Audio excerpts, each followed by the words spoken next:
എതിർ സ്ഥാനാർത്ഥിയായ രമ്യ ഹരിദാസ് പുറത്തുവിട്ട ദൃശ്യങ്ങൾ മറ്റൊന്നും ചർച്ച ചെയ്യാനില്ലാത്തത് കൊണ്ടാണെന്നും ആരെയും അറിയില്ല എന്നുമാണ് കെ രാധാകൃഷ്ണൻ ഈ വിഷയത്തോട് പ്രതികരിച്ചത് മാതൃഭൂമി ന്യൂസിനോട്.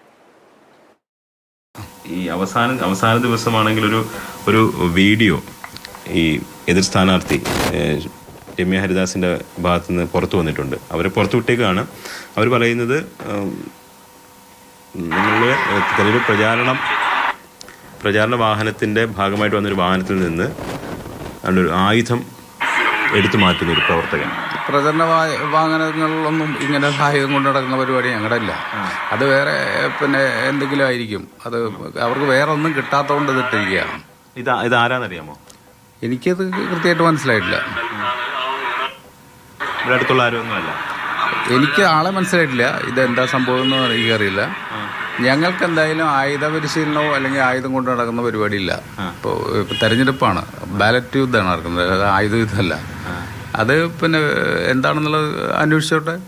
അപ്പം അവർക്ക് വേറൊന്നും പറയാനില്ലാത്തതുകൊണ്ട് ലാസ്റ്റ് എന്തെങ്കിലും വേറെ ഉണ്ടാക്കാനാണ് ഉദ്ദേശിച്ചിരുന്നത്. അത് ഉണ്ടാക്കാൻ പറ്റിയില്ല. അപ്പം ഇങ്ങനെ ഒരു സാധനം ഉണ്ടാക്കാമെന്ന് വിചാരിച്ചിട്ടുണ്ടാവും.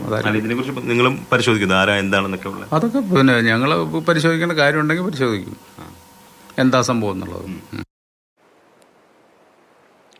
അരുൺ ശങ്കറുണ്ട് വിവരങ്ങളുമായിട്ട്. അരുൺ, തിരഞ്ഞെടുപ്പിന് ഇനി പോളിംഗ് ബൂത്തിലെത്താൻ 24 മണിക്കൂറിന്റെ ദൂരം മാത്രം. അതിന് തൊട്ട് മുൻപാണ് ഇപ്പോൾ ഈ ഒരു CCTV ദൃശ്യങ്ങൾ പുറത്തു വരുന്നത്. പ്രവർത്തകരൊക്കെ പറയുന്നത് ഫ്ലെക്സ് കെട്ടാൻ പോയി കൊണ്ടുവന്ന ആയുധം അതിനെ എടുത്തു മാറ്റി, അസ്വാഭാവികത ഒന്നുമില്ല, പരുങ്ങലൊന്നുമില്ല എന്ന് അവർ പറയുന്നു. സ്ഥാനാർത്ഥിയായ മന്ത്രി പറയുന്നത് ഞങ്ങൾക്ക് ആയുധ പരിശീലനം ഒന്നുമില്ല, മറ്റൊന്നും ചർച്ച ചെയ്യാനില്ലാത്തത് കൊണ്ട് ഈ വിഷയത്തെ ചർച്ചയാക്കുന്നു എന്നും പറയുന്നു. യഥാർത്ഥത്തിൽ എന്താണ് സംഭവിച്ചത്? മാത്രമല്ല, നമ്മൾ ആ ദൃശ്യങ്ങൾ കാണുമ്പോൾ അരുൺ പറഞ്ഞതുപോലെ ചെറിയൊരു പരുങ്ങലൊക്കെ നമുക്കും മനസ്സിലാകുന്നുണ്ട്. ഇതൊക്കെ പറയുന്ന കാര്യങ്ങളിലൊക്കെ സത്യമുണ്ടോ അതോ മറ്റെന്തെങ്കിലുമൊക്കെ നടക്കുന്നുണ്ടോ അവിടെ? എന്തായാലും ഈ അവസാന മണിക്കൂറിൽ ആലത്തൂരിൽ ഈ ആയുധമാണ് ഒരു ചർച്ചയായിരിക്കുന്നത്. അത് സോഷ്യൽ മീഡിയയിലൂടെ ഈ ആയുധം ഇങ്ങനെ ഇത്തരത്തിൽ മാറ്റിവെക്കുന്ന ദൃശ്യം പുറത്തു വന്നതിന് ശേഷം ചേലക്കര പോലീസും ഈ സംഭവത്തിൽ ഇടപെട്ടിട്ടുണ്ട്. പോലീസിന് നിലവിൽ ഔദ്യോഗികമായിട്ടോ അനൗദ്യോഗികമായിട്ടോ ഒരു പരാതി ലഭിച്ചില്ല. പക്ഷേ ഇങ്ങനൊരു ദൃശ്യം പൊതു ഇടത്തിൽ പ്രത്യക്ഷപ്പെട്ടതിനെ തുടർന്ന് അതിൻ്റെ സത്യാവസ്ഥ അറിയുന്നതിന് വേണ്ടിയിട്ട് ഈ ദൃശ്യത്തിൽ കാണുന്നവരെ പോലീസ് വിളിപ്പിച്ചിട്ടുണ്ട്. ഈ സംഭവം നടന്നു എന്ന് പറയുന്ന അല്ലെങ്കിൽ പുറത്തു വന്ന ദൃശ്യത്തിൽ കാണുന്ന സ്ഥലത്താണ് നിൽക്കുന്നത്. ഈ സ്ഥലത്തേക്കാണ് ആ വണ്ടി നിർത്തി ഈ ചാലിലേക്കാണ് ആദ്യം ആയുധം എടുത്തിരുന്നത്. ആ 2 വെട്ടുകത്തി ആണെന്നാണ് പറയുന്നത്.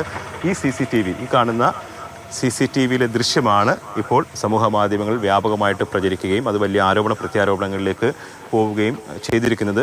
നമ്മൾ ആ ദൃശ്യത്തിൽ കണ്ട വ്യക്തിയുമായിട്ടും അതോടൊപ്പം തന്നെ ആ ചുമന്ന കാർ ഓടിച്ചിരുന്ന വ്യക്തിയുമായിട്ടും സംസാരിച്ചു. അവൾ പറയുന്നത് അവിടെ തൊട്ട് അപ്പുറത്ത് ഒരു കിലോമീറ്റർ ദൂരെ ഒരു ഫ്ലെക്സ് പാടത്ത് മറിഞ്ഞു കിടന്നിരുന്നു. അത് കെട്ടുന്നതിന് വേണ്ടിയിട്ട് ഈ ആയുധങ്ങൾ കൊണ്ടുപോയിരുന്നു. ആ ആയുധമായിരുന്നു വാഹനത്തിലുണ്ടായിരുന്നത്.